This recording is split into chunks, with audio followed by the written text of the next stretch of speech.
Ada, Amedio, 50,000 people in Nigeria.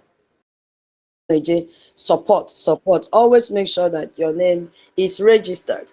So our topic today says amalgamation of Nigeria was the original terror. So what will be the opposite now? The opposite will be de-amalgamation. We need to split so that we can have peace. Amalgamation of Nigeria was the original terror of why people are being slaughtered today in Nigeria and the government is not doing anything. What will counter this? De-amalgamation. We just need to add a D and everything will scatter. And what will be the result of this? It will give us peace. Both ways, everybody, both in Nigeria and in Biafra land, will have peace. My COS, I don't know. I can't see you again. I don't know if internet kicked you out, but I wanted you to greet the house before we start. And I really appreciate you accepting to be our co-host this night. Thank you so much. I don't know if you're still there.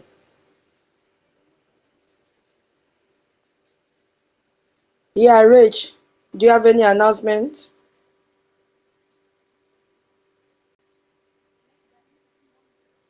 No. I just raised my hand for the topic. But when it's my turn, I will speak on the topic. I beg, it's too early now. I know you are here. Go down, go down. I know you are here, Rich. I'm looking for COS. Can you still see him as a co-host? No. I can't see him. Oh, it's not there. He has the Okay, kids out. okay. Thank you. Now, my people, that is the topic for today. And I want us to know, okay, COS is back. Let me send it again, sir. So, I just want us to know something. After going through the event that happened last week, today is Monday, a new beginning with a fresh air, I now discovered something which I've added and we need to expatiate on it. That two crimes were committed against us. The first one, the first crime was committed in 1914, and the other is committed right now in 2026, which started from 2025. So they were done by different people in different centuries and for different reasons. But if you look at the two crimes, they shared one method, and that method is forced amalgamation. Yeah. The first amalgamation was done by a British soldier, Lord Lugard, and he took two completely different civilizations and forced them into a one country without asking us for our consent, nothing, without asking any single African person. And he originated or created the artificial name called Nigeria.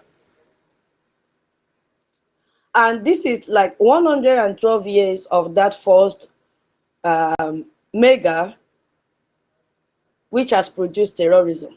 And they themselves that forced us into this contraption have bluntly refused to stop terrorism. Instead, they are funding terrorism. And that country is United Kingdom. That mega has produced civil war, which more than 5 million Biafrans were killed. That forceful amalgamation has stolen our resources. Yes, that forceful amalgamation has led to the death of more than 50,000 people in Nigeria.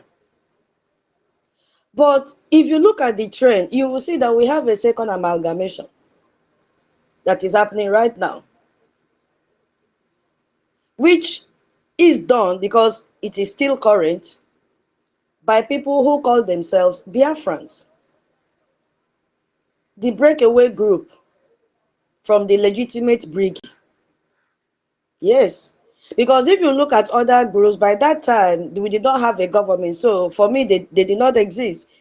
Those groups now catapulted us to the level that we are, which we have a government now. So a sensible Biafran should know that we have a government, and there's nothing any group or organization or cluster of family members will do for them, because we have a government. The government that our first prime minister with all his cabinet members and all Biafrans structured and built. They stole the name from us. They took and designed their letterheaded paper with the name Briggy. And they brought in a man who admits on a video that he does not know the fastest way to achieve Biafra's freedom. And the only strategy he knows is prayer. They brought a man who went to Finland and described learning from local lawyers. So they have forced this man into our freedom movement. That is why I say second amalgamation. They have forced this man on the Biafran people in their group who are so gullible, following academic fake title holders. And they've given him a name, Special Envoy. So we have two amalgamations. You could see the same method, the same result, confusion, and people who are supposed to be protected are the ones paying the price. So today we are going to look at both of these crimes in full detail with fact, with document. With the man's name one word on his Zoom call. And then I'm going to show you the only answer to both of them. Before we start the space properly, I don't know. Sorry, COAs. Maybe say hi to the house first, even though we've not started before I continue. Welcome, sir. I'm so honored to have you as our co-host this evening. You have the mic, please. Yes, good morning, everyone from my end. Rage and Fury, it's good to see you. Tutos, you're welcome. And all Biafrans, please, I'm not going to go into mentioning names. I know we have limited time today as it's work week. So we're going to make good use of whatever time we've got. I want to stand on the existing protocol, greeting all our leaders and our defense forces, and each and every one of you who is standing in the front line for the Biafran cause, be it in the media, in the homeland, or wherever you are doing whatever you're doing for Biafra. I appreciate each and every one of you. To our senior citizens who are here or who are going to join us, you're welcome. The HOD of listener section. I cannot finish without greeting you. Maybe I'll get a cup of coffee, Emeka, greetings from here, and see McTony. And each and every one of you, you're all welcome to today's space. Please, let's make it very much engaging.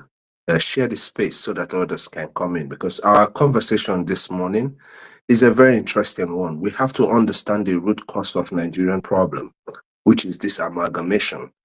The amalgamation of 1914 is the beginning of Nigerian problem. After the Ekumeku War, a lot of people don't know most of our histories, that got us to where we are today. So share the space, please. If you are listening, even if you're not going to speak, please share this space. It's very important. Thank you, everyone. Thank you so much, Tuto. Thank you, sir. You are highly welcome.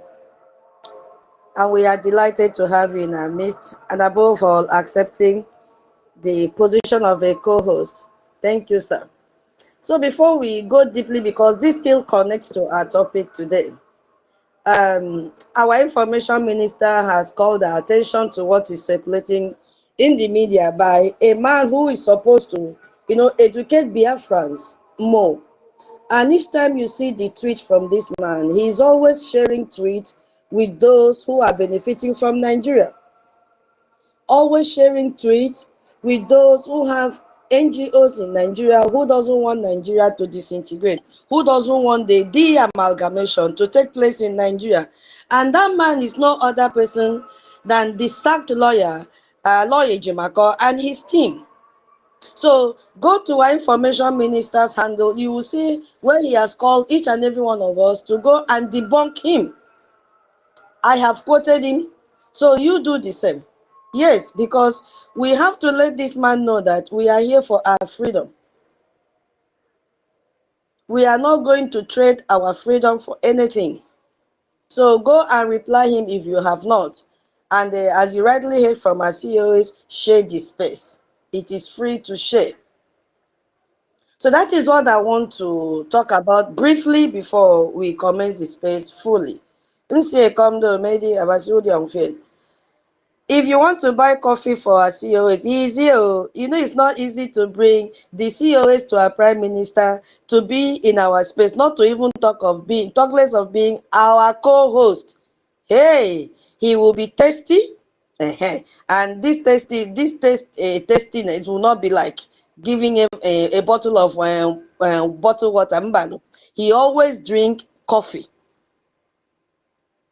when he is thirsty.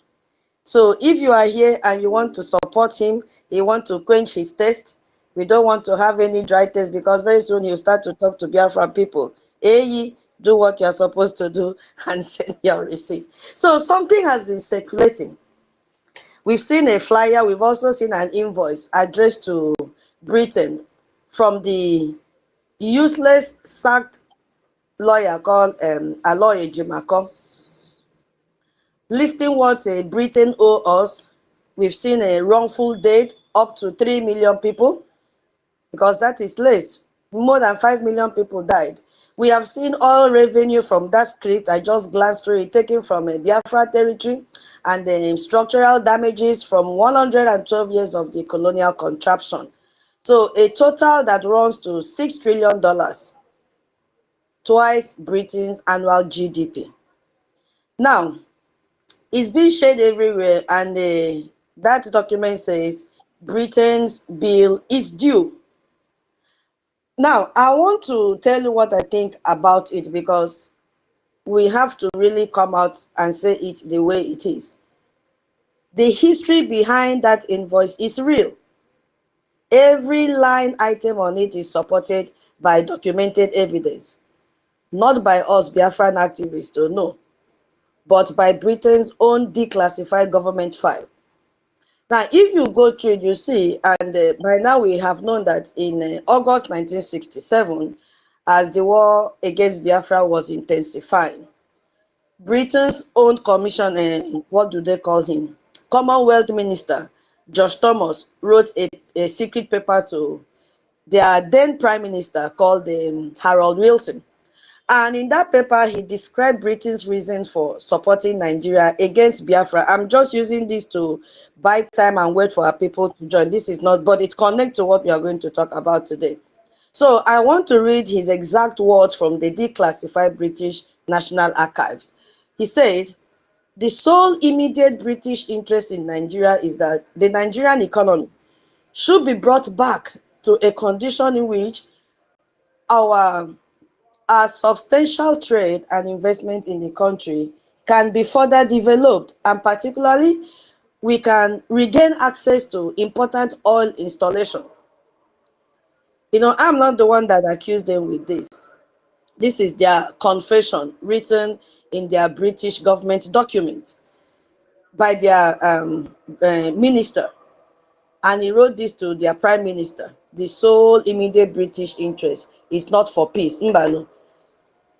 The only interest that Britain has is oil installation.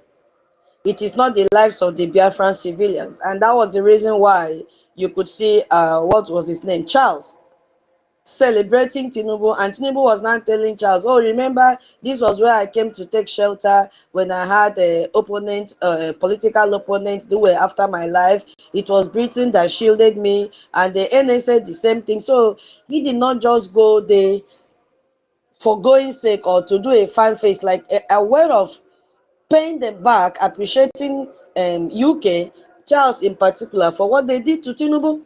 And in return, whatever United Kingdom tell the Nigerian government to do against the Biafran people, they will continue to do it, because their interest is not in the amalgamation. No, their interest is in a renewed amalgamation.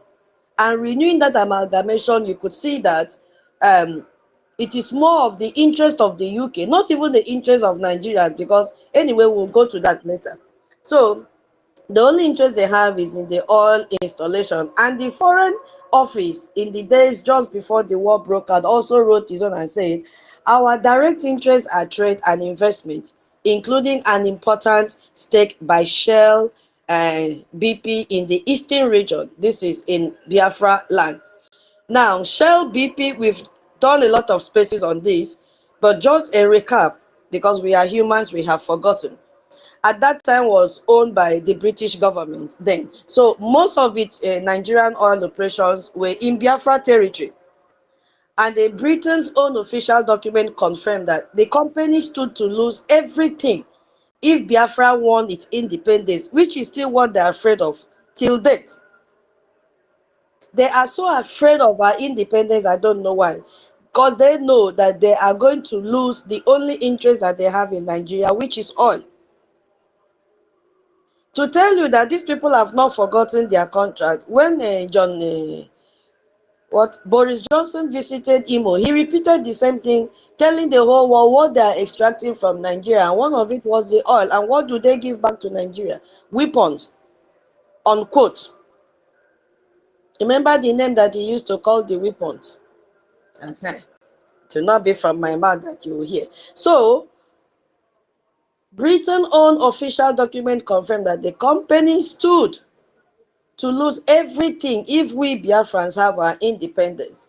And then Josh Thomas noted in another document that Shell have much to lose if the federal military government do not achieve the expected victory. So UK will lose, Shell will lose. So they were now protecting the interests of UK and at the same time protecting the interests of Shell.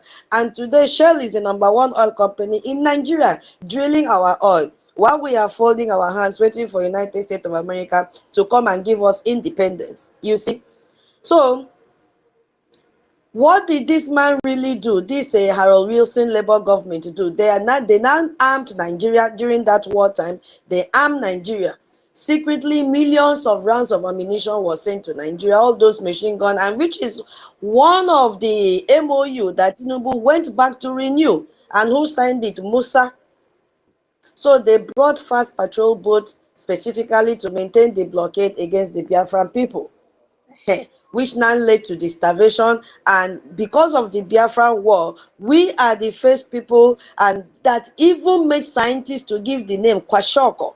Because of the skeletons on our children, on our mothers, they had to use our own images, design it and put it up there, and they gave a name Kwashoko.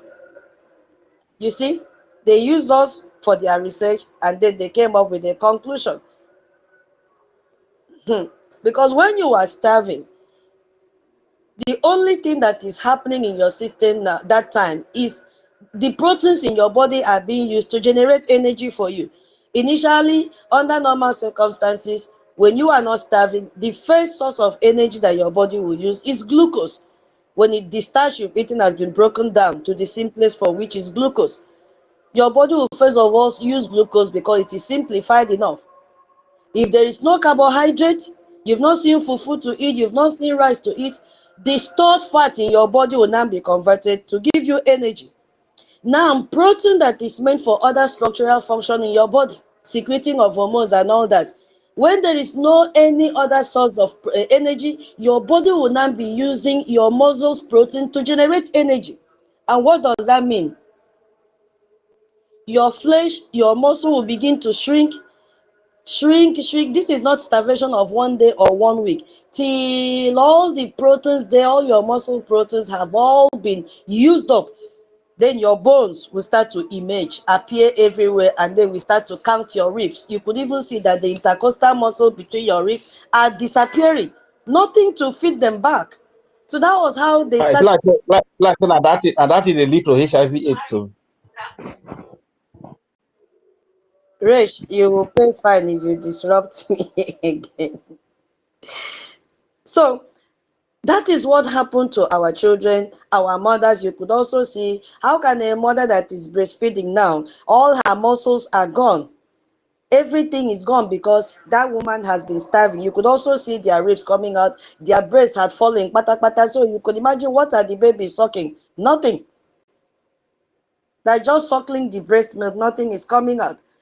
All that happened because of the blockade carried out by this same Britain. So, and while all of this was happening, Wilson stood in the House of Commons on May 16, 1968, and this is what he said: "We have continued the supply of arms by private manufacturers in the country exactly on the basis that it has been in the past.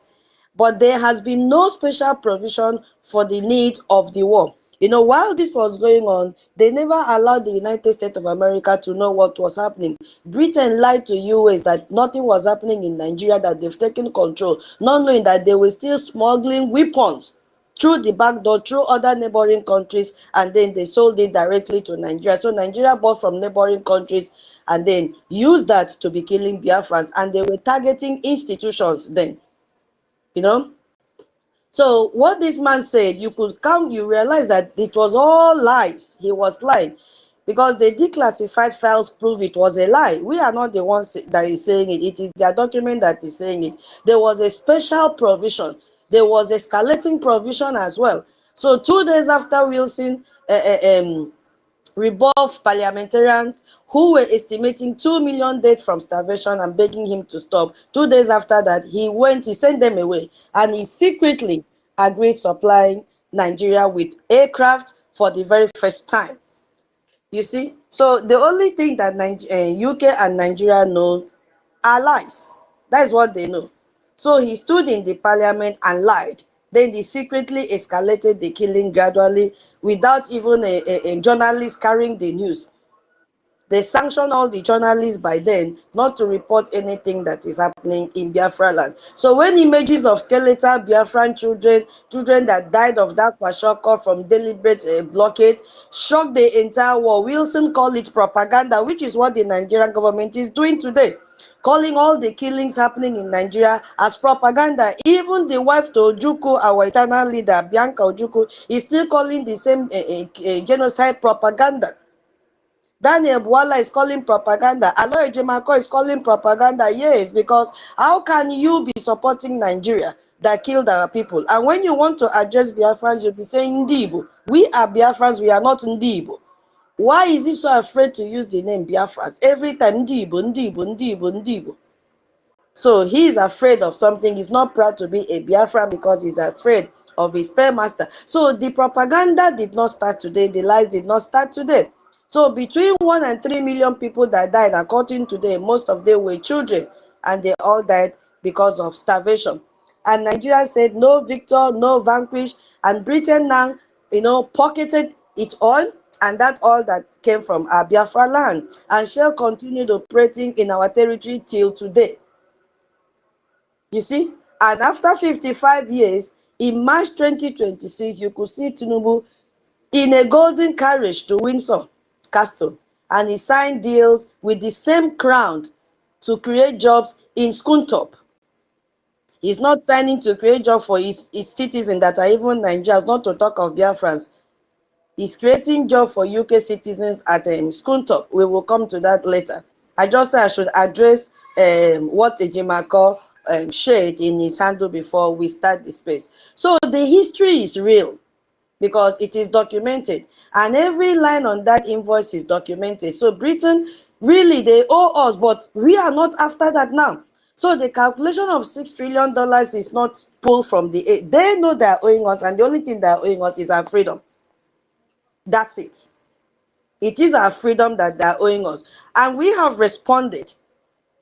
We have responded.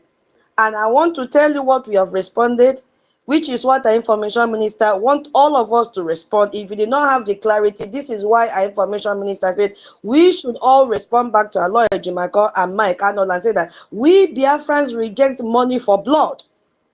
This is not our problem. We choose freedom. So I'm using this medium now to explain why our information minister said all of us should go and reply Lawyer Jimako. You have to reply Mike Arnold, because two of them, Mike Arnold was the one that designed it, and Lawyer Jimako picked it up because you will always find him in the circle of those that are supporting one Nigeria. those that are still supporting amalgamation, which is the original terror that we are facing today. So we choose freedom. This is not the kind of bid you should throw for Biafran blood. Don't put a price tag for Biafran blood. That is the response we are giving back to Aloy Ejimako and Mike Arnold. Mike Arnold has so many NGOs in Nigeria, so he's afraid of losing his NGOs. They are milking money. Mike Arnold is just like the pulpit bandits. Any opportunity they see to make sure Nigeria is one, they grab it and they hold it very strong. You see? So we are right. Because it is not just an emotional reaction. No. This is a principled legal and political position that we have taken. So when you accept a reparations payment from a country that committed the crime, you are implicitly accepting that the matter is closed. So if you are here and you feel that this message our information minister passed out is not important, I want you to know that if you don't fight back this tweet, you are indirectly accepting that the matter is closed when the wound is still very fresh. You are saying we have received compensation. You are saying that we have received acknowledgement and now we move forward within the existing framework of the terrorist country, UK and Nigeria. So that is what reparation means in international law. And Aloy Ejimako is supposed to know much better. But you know what? He was studying the back of the law.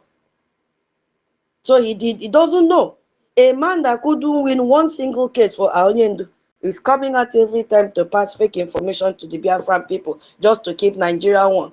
So they are a settlement, a closing of a claim, a recognition that the future will be built on the same foundation that produced the crime, just with some financial correction applied.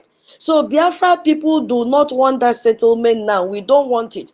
We do not want to be compensated for existing inside a structure that has been killing us since 1914.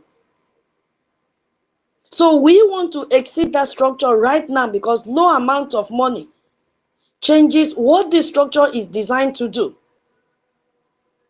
$6 trillion posted out there by Mike Arnold and shared by Aloy Ejimako, deposited into a Biafran account inside Nigeria, still run by the same political system, still controlled by the same interests that armed the blockade, will not protect a single Biafra child tomorrow. And I want to point out something about the timing and the company. Aloy Ejimako is the one circulating this invoice. Aloy Ejimako.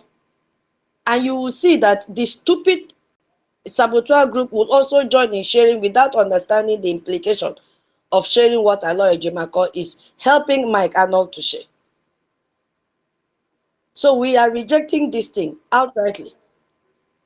We are rejecting because he is sitting in a space that includes people who openly say they have businesses that are fearing to lose their business, and one of such persons is Mike Arnold. People whose interest is in keeping Nigeria together because their economic survival depends on it, including Aloy Ejimako. You see? So that is a very convenient argument for people who do not want Biafra to be free. Give them a financial claim. Give them something that looks like justice. But keep the structure that produces that injustice intact. That is what Aloy Ejimako is fighting for. Keep the oil flowing. Keep Biafra inside Nigeria. Just pay them enough to stop asking for the exit. The same amount of money that they've been bribing Aonyendu, and he said no, it is either Biafra nor Biafra. So why would his claim lawyer, unquote, come out and be sharing such a stupid thing in his X handle?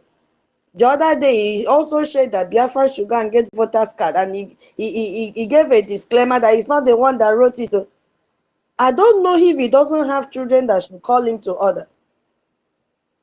Aloy Ejimako understands the legal implication of filing a reparation claims. He knows. They have just instituted what they call 100 men. When we have passed the level of 100 men, for how many years will you be canvassing for 100 men? We are no more a group, we have a government. So this man knows the implication of what he is sharing in his handle.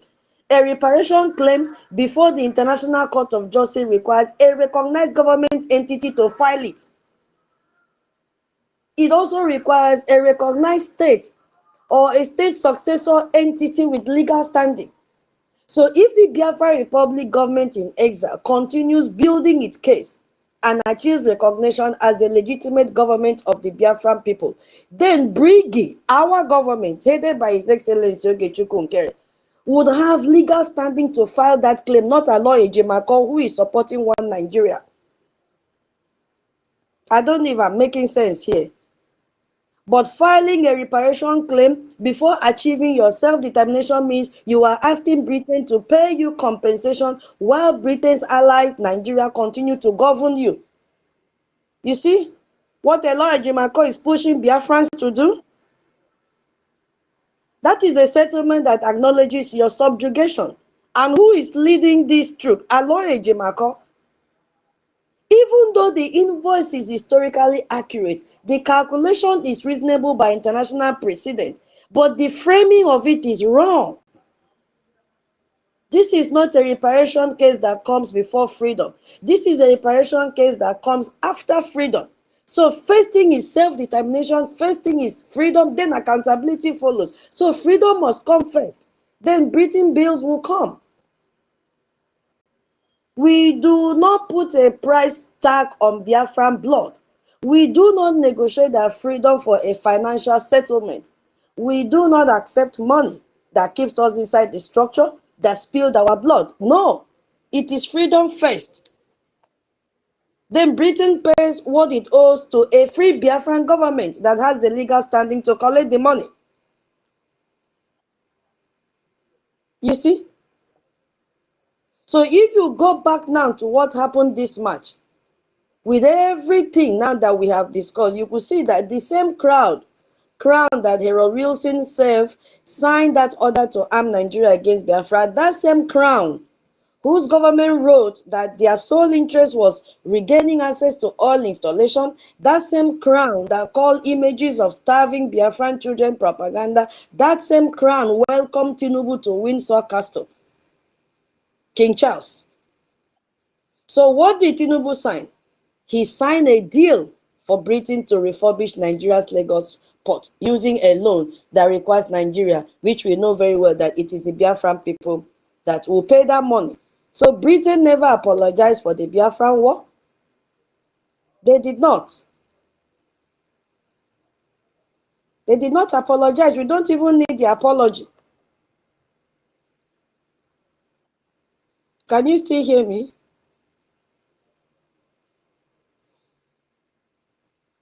Can you hear me?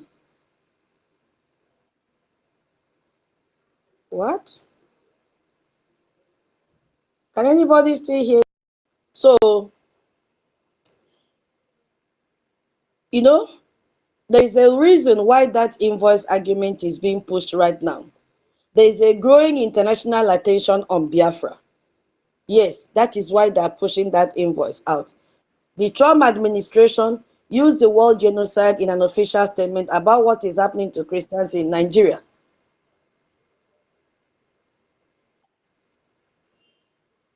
And the Biafra Republic government in exile, we have our own lobbyist in Washington, D.C. So the case is being built in real rooms with real lawyers, not Ejimako's coconut head, and real congressional relationship. So for the first time in decades, Biafra's self-determination argument is gaining serious traction in the one capital that matters most, not with prayers. So some people are already scared of it. They are scared of what happens when that argument succeeds, which has already succeeded, because a free Biafra would have full legal standing to file a $6 trillion claims against Britain when it is time. We are going to still file against Shell, because none of them will escape their accountability. They must be held accountable for all the offense, all the genocide they've committed against the Biafran people. So it is not about Aloy Ejimako, who is jumping out to come and showcase his face and do as if he even knows. He knows that he has no legality in what he is trending now. He doesn't have. It is the Biafra Republic government in exile that has the legal entity to file this, not him. And we are not ready for this. We want our freedom first. Yes. So that is exactly why the invoice is being circulated now. Not to build towards freedom, but to substitute for it. to give Biafrans a number to focus on and high hopes, and then they'll forget about their freedom and say, oh, money is coming. No, we have passed that level. Can you follow the trend that has been happening since last week? Are you people following the trend?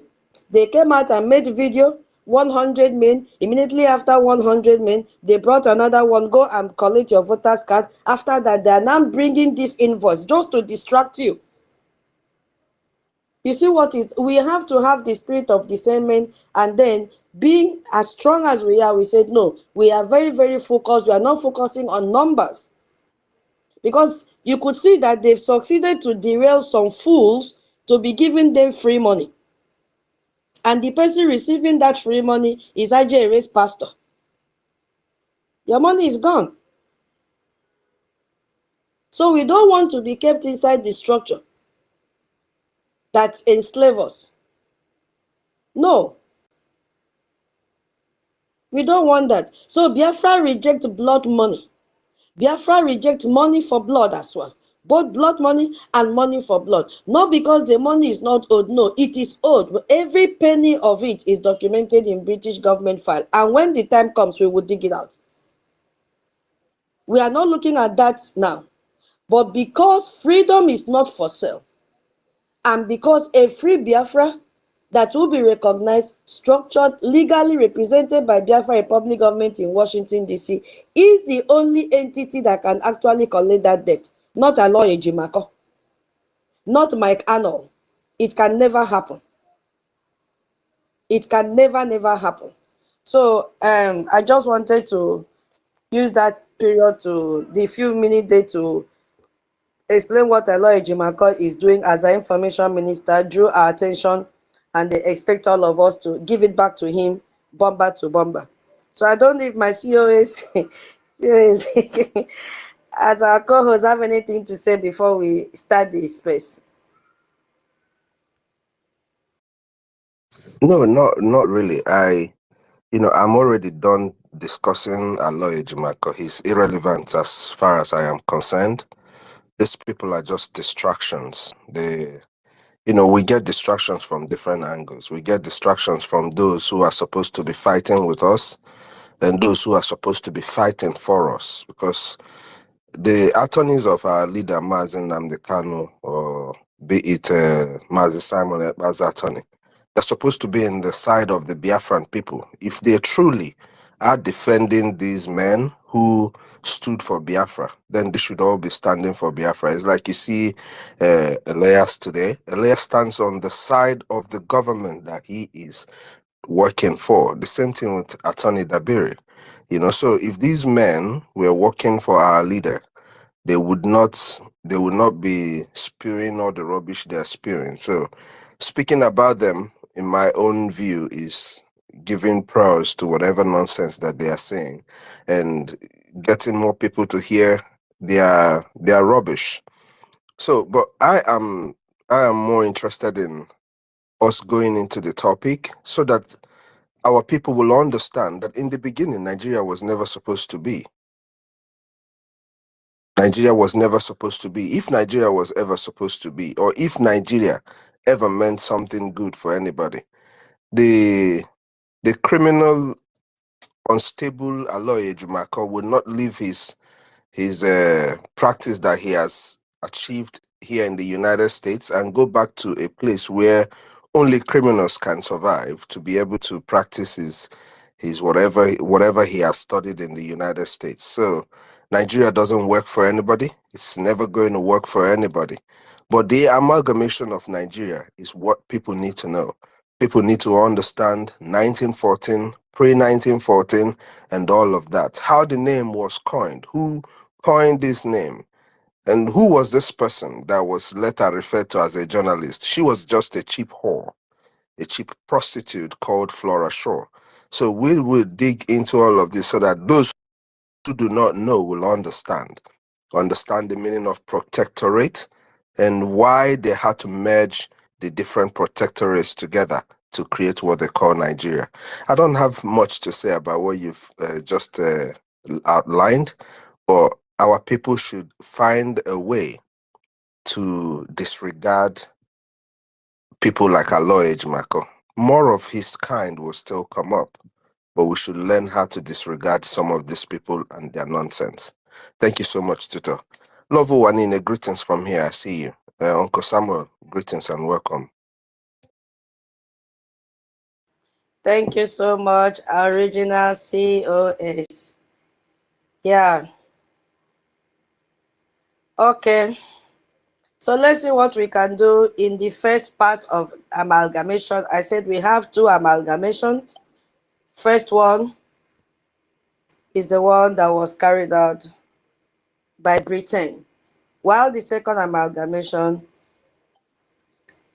is from those who claim that they were fighting for the Biafran people by imposing a foreigner who knows nothing about Biafra on our people.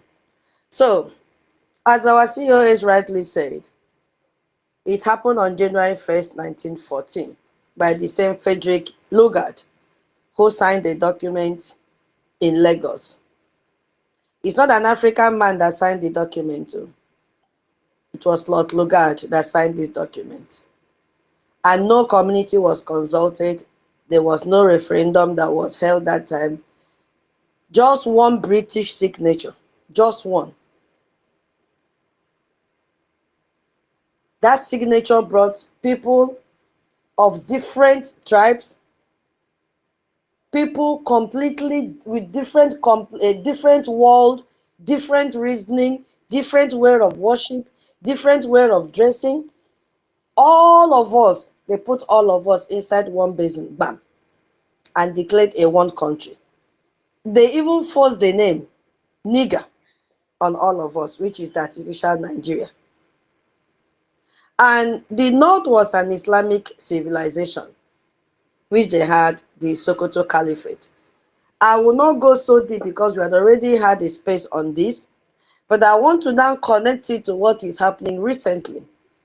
So the North also had what they call the Borno Empire.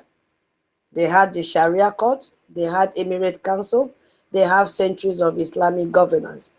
And the South, specifically Biafra land, was completely different, a different universe. We had what was called Igbo civilization, and we had no central king. No single ruler could sign his people away. Communities, council, consensus, we had the Efik, we had the Ijos, we had the Ibibio, we had the Ogoni, each with its system built over generations. None of them were asked, none of these people were asked to give their consent when this terrorist UK amalgamated us and put inside one country. None of them. So we're a complete different universe. Now, this mega was done not for unity. As they merged us together, it was not for unity, neither was it for peace. It was not even for Africans. You see? So let's look at now the colonial record exactly as it stands, because all that they did was not for the betterment of our people. Look at now. The northern Nigeria had a 10-year budget deficit. And Britain had paid over £4 million just to keep the North financially alive. Lugard wrote in his own world report that amalgamation was necessary because Northern Nigeria could not pay for itself. So the South had the money, the North needed that money, and Britain arranged the transaction for them. Now, when you see Tinubu share tools, working tools for us, they've already marked us out as people that have to work and feed the northern part, feed the southwest. So we work, they gave us a sewing machine, gave a deep freezer, gave all forms of tools for you to keep on working and keep on generating revenue. For the northern part that he gave them money and bags of rice, and for the Yorubas that he gave cartons of Indomie, rice and all that. So it did not start today. We are the oxygen for the existence of Nigeria today. And you could see why they are panicking. They are so afraid to let us go.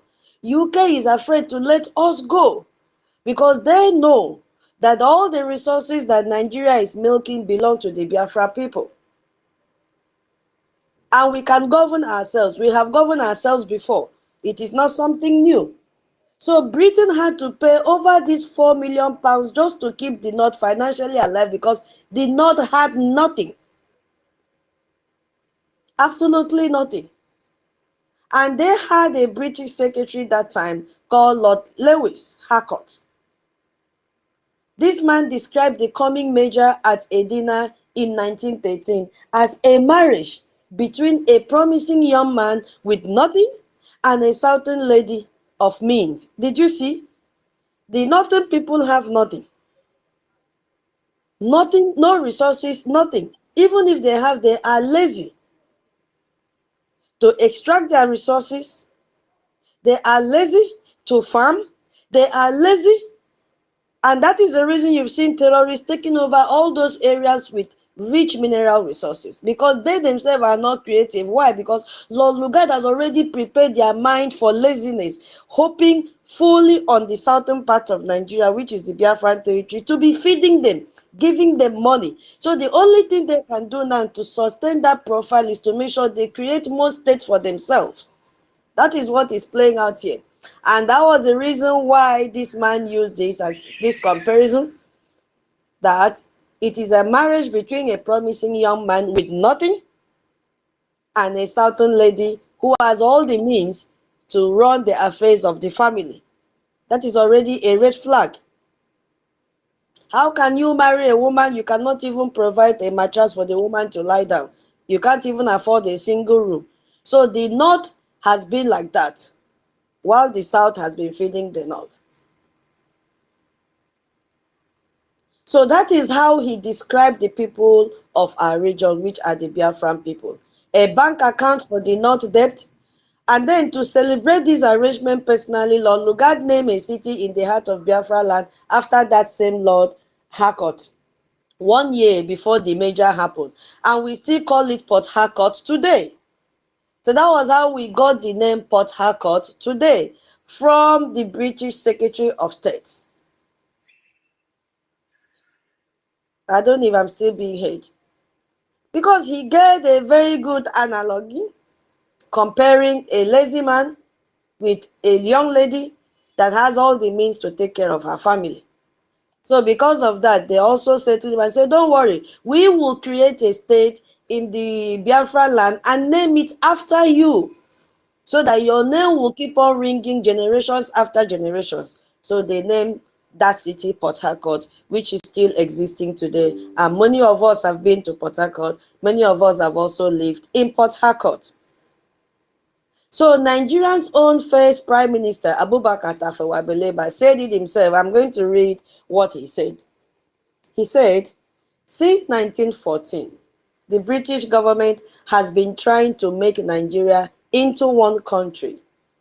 But the Nigerian people themselves are historically different in their backgrounds, in their religious beliefs and customs, and do not show themselves any sign of willingness to unite.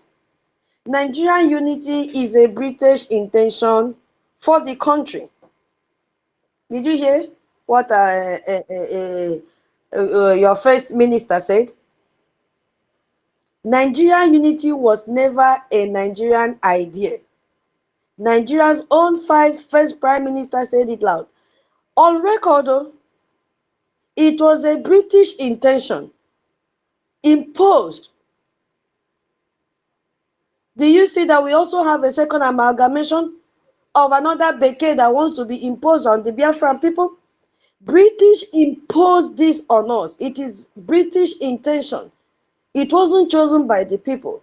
And everything that has happened in Nigeria since 1914 is the consequence of that imposition. This is the reason why me and you have to fight against anybody that is bringing another experiment to test with the Biafran people. It will not work. We will come there later. Let's finish with Nigerian case first, which is the first amalgamation. Now, if you look at that story, look at what happened. Tinubu went to UK. Instead of Charles to say, oh, we have seen a lot of genocide that has been happening, the same genocide that Chatham House has reported.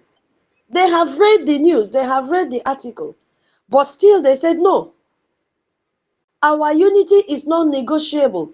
Nigeria must, Boko Haram must keep on killing. We will give you weapons to make sure that Boko Haram keep on killing. The amalgamation must continue. But we, the Biafran people, say no. We want the amalgamation because that is what will bring peace. Your amalgamation, as Tafawa Balewa said, it is not yielding any fruit. We are not willing. He said they do not show themselves any sign of willingness to unite. It is so bad that if you even have anything to do with a Yoruba person already knows inside him or her that he is not you, that you have nothing in common with him. A Northerner knows that you, Biafran, you are a different entity entirely. They know it. Even we having anything to do with them, we know that these people are not the same people with us. We don't share the same genealogy with them, nothing. We are not the same. We don't even reason like them. So that demarcation is always there. Even when they don't want to speak it out, it is there, deep down inside them. We don't trust ourselves because we are not the same set of people. And we are not even willing to unite. We don't want. The way we Biafrans reason is totally different from the way a Northerner would reason. And it's different from the way a Yoruba person would. Forget about this marriage thing. They are deceiving themselves. I am telling you, I'm not doing anybody apology. It's not about love. You are pretending that you are happy where you are. You are not even sure of your security. Because a Yoruba man can get up one day and say, end this thing, go back to your Biafra land. What will you do? All this marriage I'm saying is ceremonial. A Yoruba man marrying Igbo man or a Igbo man marrying a Yoruba man.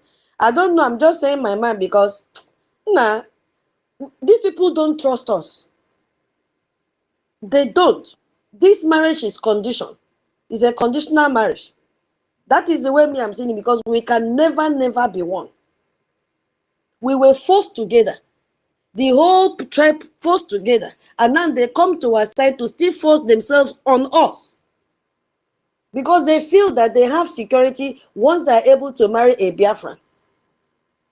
So it is an investment for them. They are beginning to secure their future because they know that one day Biafra will be free, while terrorists will take over them. So it's like a security for them and an insurance as well. Oh, if the terrorists take over Biafra land, they'll say, I am in-law. They will protect me because I am their in-law.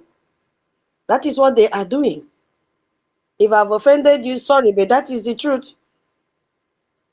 You see? So they impose this thing on us. And everything that has happened since then is the consequence of that amalgamation. So the name Nigeria was invented by a British journalist by name Flora Shaw in 1897. That is the woman that gave Nigeria this name that we are bearing today. A name that once they hear Nigeria, people may, if you're not careful, they spit on your face. And later she became Lugat's wife. Whatever you do for Britain, they will always compensate you. They've compensated Tinubu, they've compensated Ribadu, they've compensated, what is her name? Bianca Ojukwu, all of them that decided and accepted to play the template of Britain, they have compensated them. The other one gave analogy of a man and a woman. They said, okay, let us name a city after you so that they'll always remember you. Now Flora now said, okay, I have come up with a new name to give to these people, Nigeria. And Lord Lugard said, oh yeah, come and be my wife, let me use that and settle you. So that is what has been happening. And we have 112 years of consequences from a direct, a deficit to 50 to 100,000 bodies every year that has been killed by Boko Haram. Lugard amalgamation created what I called a structural impossibility. That one is my own English. A structural impossibility. Two different governance systems forced into one box to manage the North without resistance.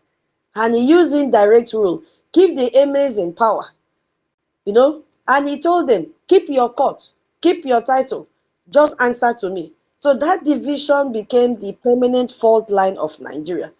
The same north-south tension, the same federal resource flowing to manage a region that was never self-sufficient, the same oil from the southeast Biafra land disappearing into Abuja's allocation formulas. And the Biafra War from 1967 to till date, I don't like ending it in 70, was the first explosion of that original violence. That was the first explosion of it, where more than 5 million people died. But what happened? They were still pumping weapons to Nigeria. And when it ended, the government said there is no victor, no vanquish. But the restructure, the reconstruction money for the Biafra land and Biafra territory never came.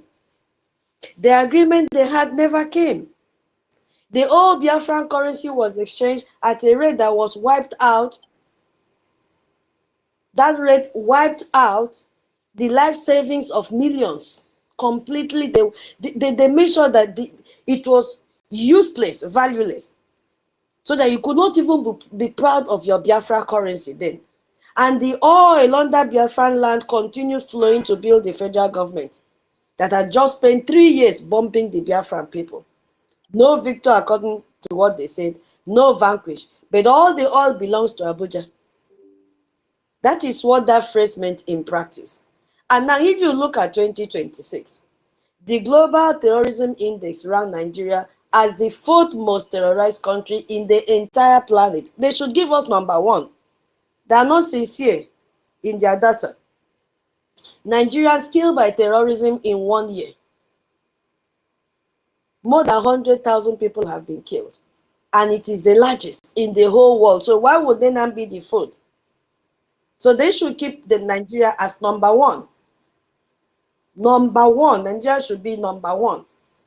And we saw what Tinubu did a few days ago when he went to London for what was called the first state visit by the West African leader to the UK in 37 years. I'm like, did he tell them the number of people that have been killed within these 37 years? The answer is no. There was no discussion of such. They took a photograph, they were dancing and smiling, carried in carriages, everybody smiling. Akpabio was like, let me not fall off from this carriage because he's not used to it. I could see it on their faces. Because in Nigeria, they drive inside Jeep. Well balanced. They were afraid. And at the heart of it, a defense minister that called himself Musa signed new security agreement. So Britain now share intelligence with Nigeria on counter-terrorism. But before I even get to that security agreement, I need to explain that the 746 million deal that people are jubilating without understanding what it means will be shocking. Even though we have said this before a few days ago in our space, but just a little recap that 746 million pounds is a financing package to refurbish two Lagos port complexes, not in Biafra land though. Lagos Port Complex at Apapa and the Tinkan Island Port Complex. They did not make any reference or even mention Biafra land seaport that we have everywhere. And they said that this port need work. And I'm going to tell them that they do not need. The question is, who will benefit from the deal and how? We have said it before. We need to leave this country if you are ready to fund your freedom. Because the money is coming from UK Export Finance. And that is Britain's own government export credit agency. And here is the condition built into the structure of that financing. Now, at minimum, 20% of all the contract under this deal must go to British companies. Point one. That means that at least 236 million pounds of Nigeria's borrowed money is required by the loan term to flow directly back to British businesses. And Nigeria is borrowing money that comes with a legal obligation to spend a fifth of it in Britain. When we say that Nigeria is surrounded by idiots, people say that we are insulting people. How could you, a finance minister, advise your country to go into such deal? How could you? Who are those in his cabinet? Who are those advising this drug lord? They don't have brain. And who got the first and biggest contract? It is British Steel that got the contract. British Steel Company. A company that was facing permanent closure just last year. A company whose two blast furnaces in Scunthorpe in England were about to be shut down permanently. You can answer that and said, oh, which one is the most stupid? What do you call? Is there any word that stupidest? Please help me. Is there any word like that? Stupid? Somebody help me. And even if there Is is there? even if there is no word like that, Nigerians are used to created grammar, so we can give them that. It will suit them.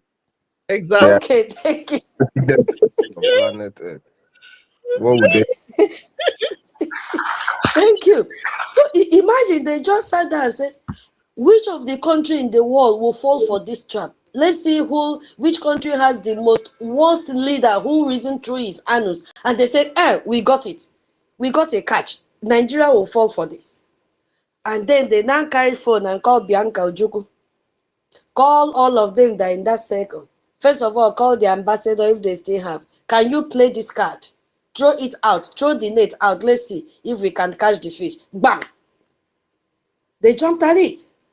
Because this company was about to be shut down permanently in England, which would have meant the end of primary steel making in United Kingdom. So Britain's own government stepped in and spent 377 million of taxpayer money to keep British steel alive. That's what they did. And then weeks later, Nigeria's deal provided British steel with 70 million pounds contract for 120,000 tons of steel billets. That is what Nigeria did. And people may say, what is this steel billet? It is a semi-finished steel product.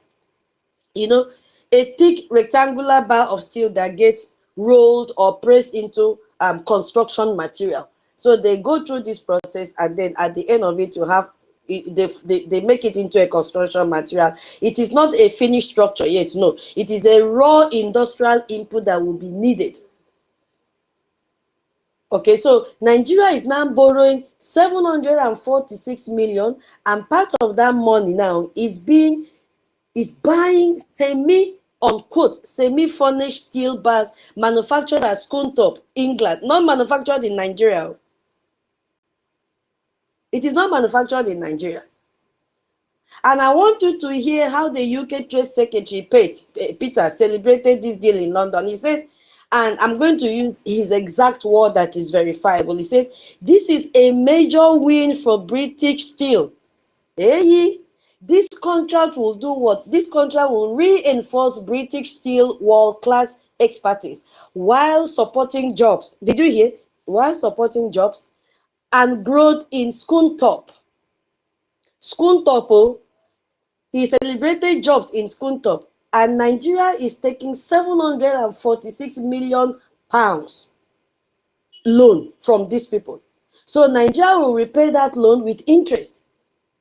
And the Britain Trade Secretary is celebrating job in Scunthorpe. Now, who will be paying this loan back? It is you, the Biafrans, that will pay, not the Yorubas. Because you don't want to support your freedom. You don't want to give us your IOU. You are very comfortable in Nigeria. Now, something just entered my head now. Have you seen the missiles that is prepared by Iran? The range now has reached 4,000 kilometers, right? You see why you are in a death trap, because Nigeria will do everything possible to bid with Iran. Nigeria will make sure they protect Iran's interests. Can you see why Nigeria never arrested all the members of Islamic movement of Nigeria when they came out and trampled on the flag of US and Israel? They dare not. Because Nigeria knows that Iran has missile that the range can extend to Nigeria. Yes, so any attempt, they will bring down Nigeria. So in Nigeria is yes sir to Iran. All the money that they've borrowed from Iran. So Nigeria must allow Iran to expand its Islamic movement of Nigeria, whether you like it or not. I am telling, whether you believe me or not, it is coming. Nigeria can never say no to Iran because they are afraid of their missiles. The world thought it was only the 1,000 kilometers range that they have. Now they came out and said, we have, and they tested it, it worked. Look at the map that is shared everywhere. It is not targeting at Israel. Hey. So you see where you are. If you don't come and support your freedom, you are at a very high danger. Nobody will bail you out. Because Nigeria is a yes-sir company. They can never say no. It is going to happen. Let them try it now. Let them try to stop it. They tried it. They said it was causing terror in the country, but it was on paper. This Islamic movement of Nigeria was called a terrorist organization in Nigeria, but it was on paper.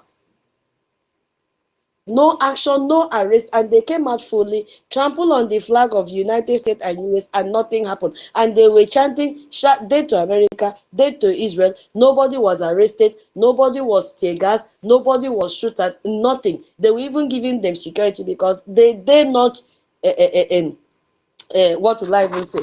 They dare not go against the will and the agreement that they have signed with Iran. If not, they collect their own drones. And they know they don't have anything to protect their airspace.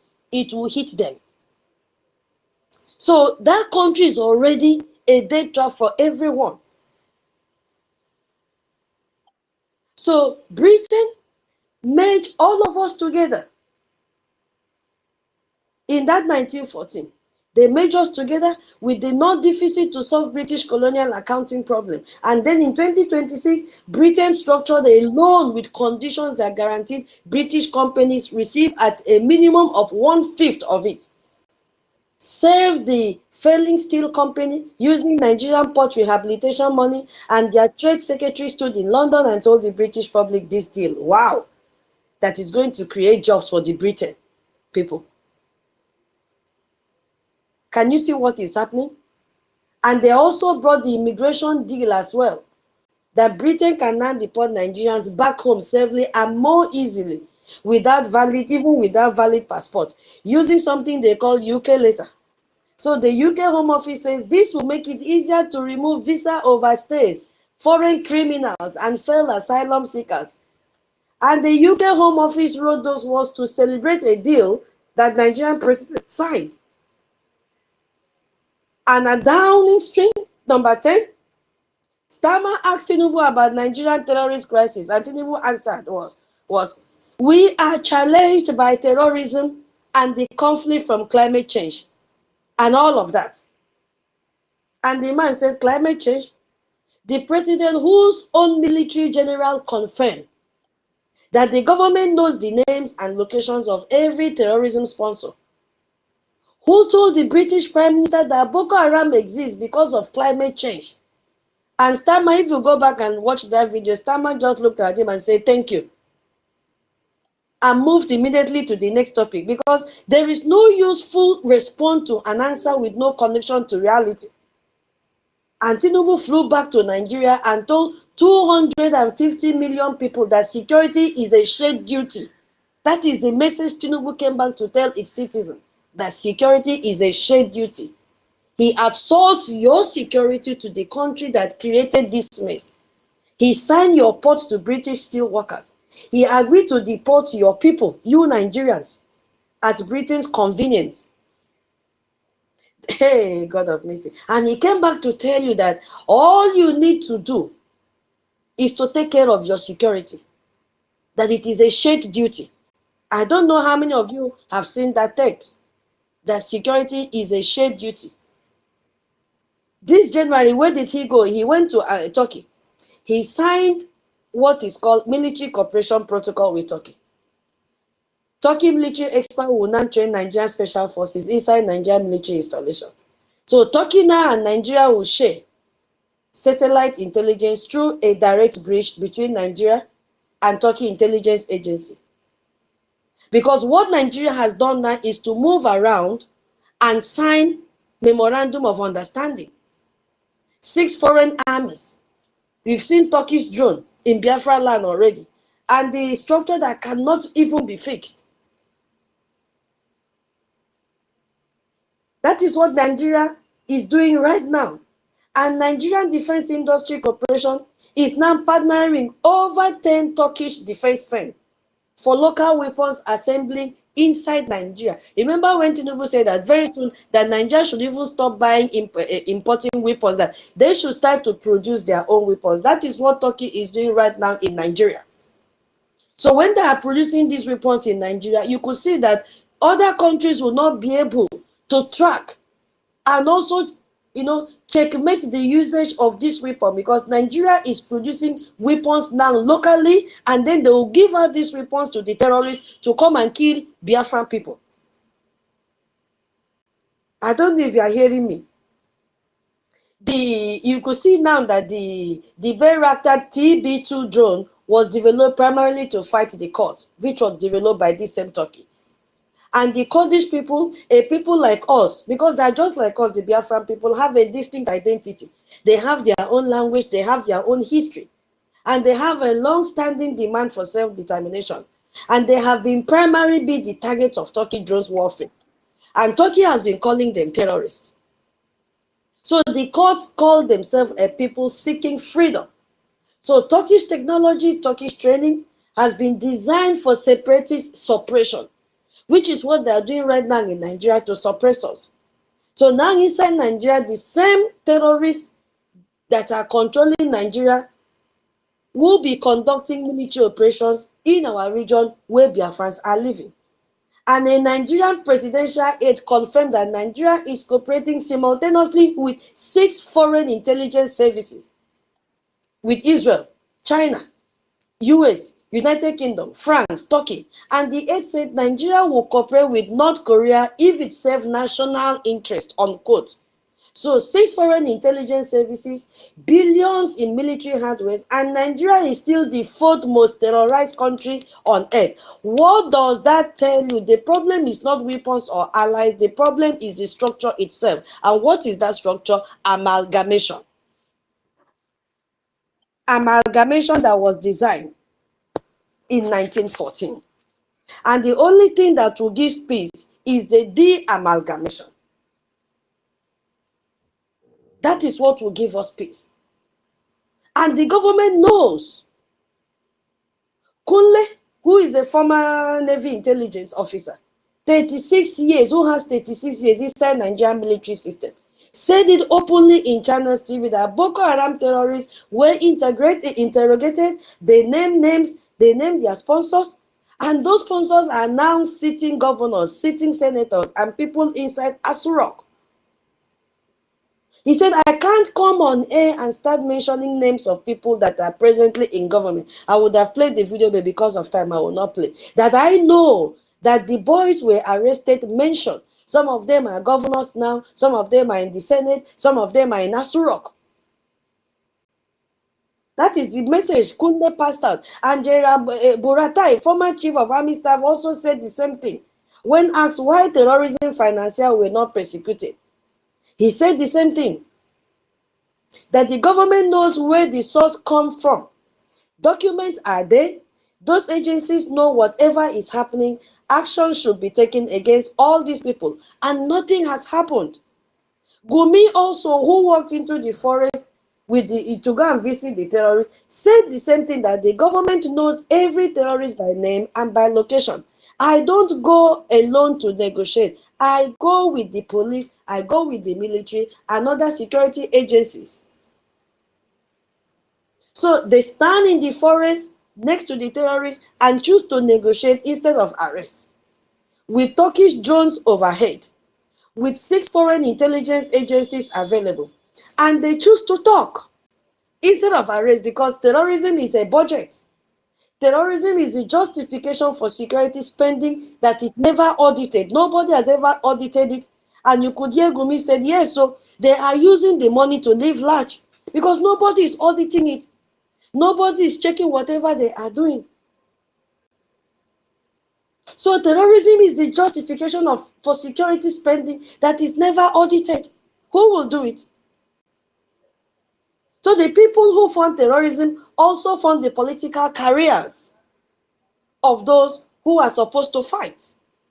That is what 1914 amalgamation eventually produced. A system so structurally broken that the violence that created has become the mechanism of its own survival. And we have to go through what we call de-amalgamation. So de-amalgamation is not radicalism. No, it is the only logical answer to stop the killings of the Biafran people, to stop the killings of Christians. You know, what is this NGO? I've forgotten his name now. Oh, it has skipped my memory. That came out and made a video. I played this video a few days ago and gave a warning that there will be attack on 23rd of March. Did it happen? The answer is yes. A serious explosion. So imagine this watchdog coming out to alert the security unit that there will be a terror attack. He mentioned all the location that they're suspecting it will happen because they've intercepted their calls. What did the Nigerian government do? They did nothing. They allowed it to happen. People have died. They call it bomb explosion. But were they informed? The answer is yes. So what happened to all the money that they have borrowed to fight terrorism? What happened to all the security votes, all the budget under security? What happened to the money? They have squandered them because what? Terrorism is profitable to them. So if the structure is the problem, if 1914 amalgamation is the original violence that produced all the subsequent violence we've been seeing, then what is the solution? Can you fix a force major by adding 6 foreign armies to maintain it by force? The answer is no. Can you end terrorism in a country whose government protects terrorism financially? The answer is no. South Sudan separated from Sudan in 2011. South Sudan has problems, but they are their own problems, chosen by their own people, not imposed by British accountants in 1904. A lot of countries have separated. So the amalgamation is the logical conclusion of what 112 years of evidence is telling us. The structure is broken beyond repair, and the people building the legal case for it through the correct international channels without violence, with lawyers and lobbyists and documented government structure are the Biafra Republic government in exile. We have exposed them, and what we want is the amalgamation so that we can have peace and live like normal people. Yeah, King David, you have the mic. Sorry, I didn't give you. Did you get the mic now? I've sent it. So that is the first part of amalgamation in brief, so that when other people pick the mic, they can also, chip in one or two before we go to the second part of the amalgamation, which is the terror within our own camp. King David, you have the mic. Welcome. Toti, I can see you. Oh, senior citizen Stella, I see you. Ekomdo. My skin was blank and I was busy talking. Rage and Fury. Hey. David, you have the mic, please. Can you hear me?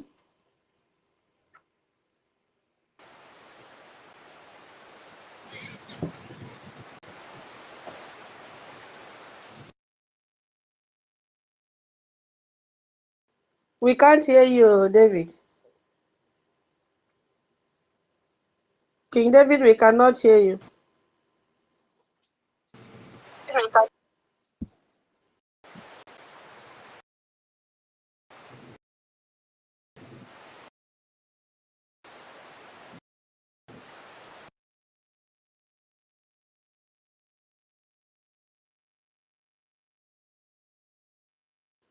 Can you go down and then I'll send the mic again to you? We cannot hear you.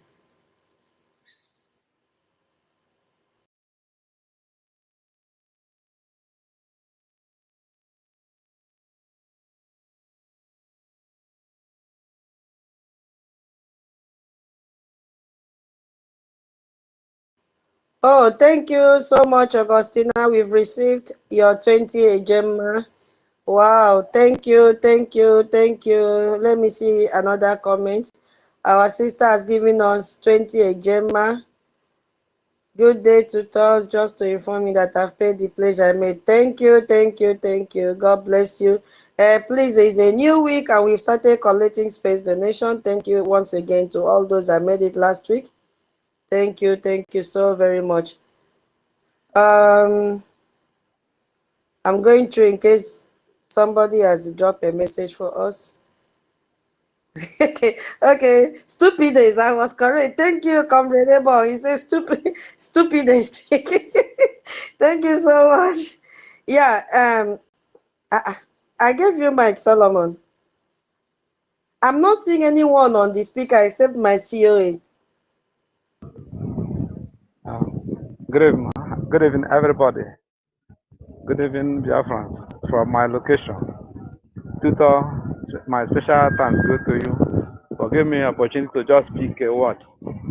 I would like to know if you ask any question, which I'm to answer, or I keep my own view. Am I coming No, out today? yeah, we were talking on the topic is on amalgamation, and we have discovered now that we have two amalgamations right now. The first one was carried out by Britain, so we are in the first part of British amalgamation, which we have finished before we go to the second amalgamation. So, yeah, so you can give your submission on the UK amalgamation and what has been happening before we go to the second phase. That's what we've been talking about. I hope you are clear now. Can you hear me?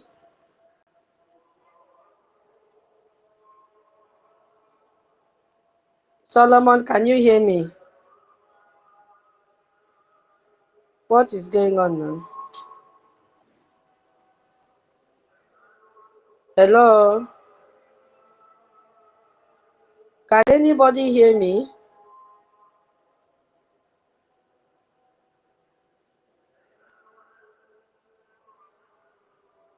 Ah, Yes, Tutor, we can hear you. okay. Because I can't see anyone on the speaker except you, COS. Okay, 30. Okay. All right, since the internet does not want them to talk, let's continue whenever they are ready. We will talk because they will talk, sorry. I want you to listen to this amiable team, and then I will play the other video. You compare the two. I'm not okay. COS, you have your hand is up. Yes, you just spoke about the British amalgamation. I want to point out something. I don't know if you're still going there, and I understand that you've handled this topic before, though I didn't know. So, British amalgamation, it was simply the unification of the Northern and the Southern Protectorate into a singular entity.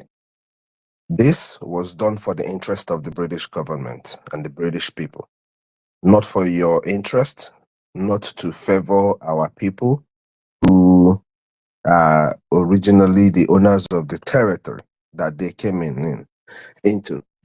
People still don't realize the formation of what you call Nigeria today, yes, we know that the name was coined by Flora Shaw, but all of this is, you know, is an alternative to the Royal Niger, which the Royal Niger is the company of the British government.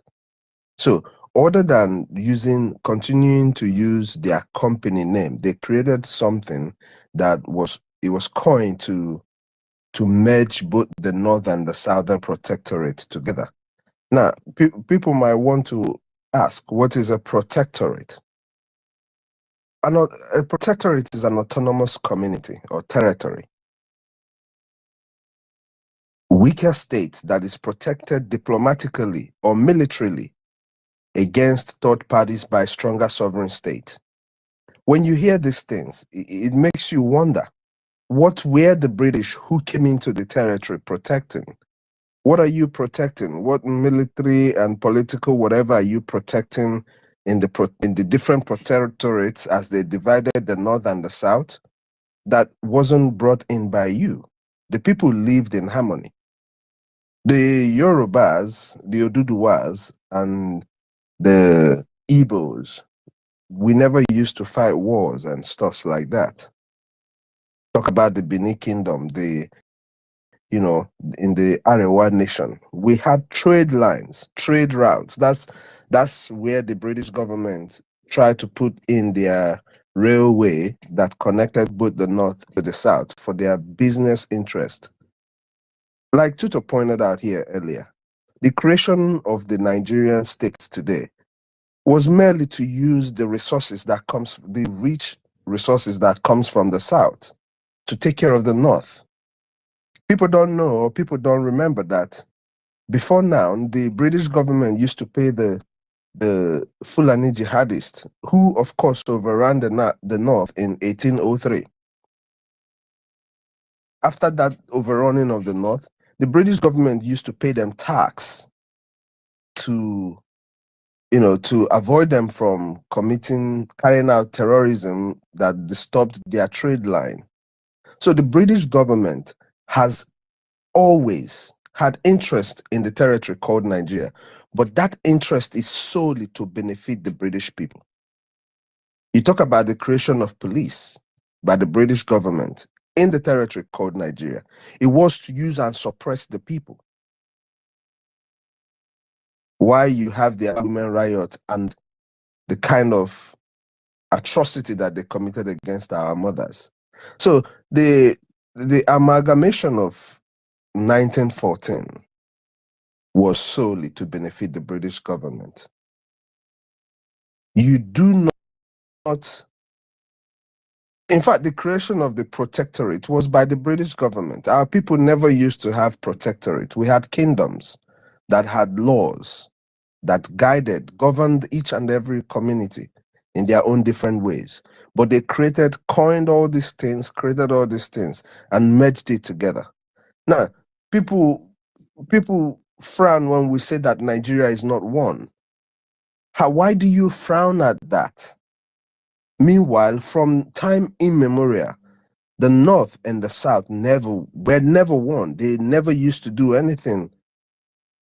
They never used to do anything the same. It was never the same thing, which prompted the British government to join the both protectorate.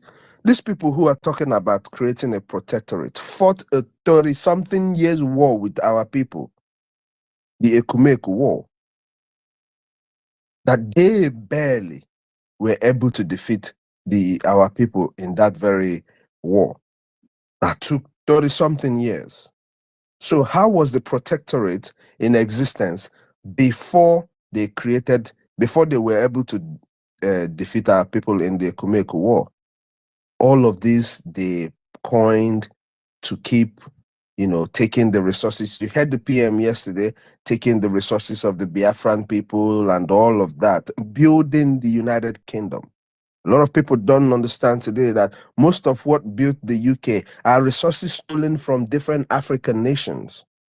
While people talk about the United States, who is coming to help to make sure that the killers, the people who have been slaughtering you since 1803, that they get out of your territory. Some people want to open their mouth and talk about the United States wanting your resources.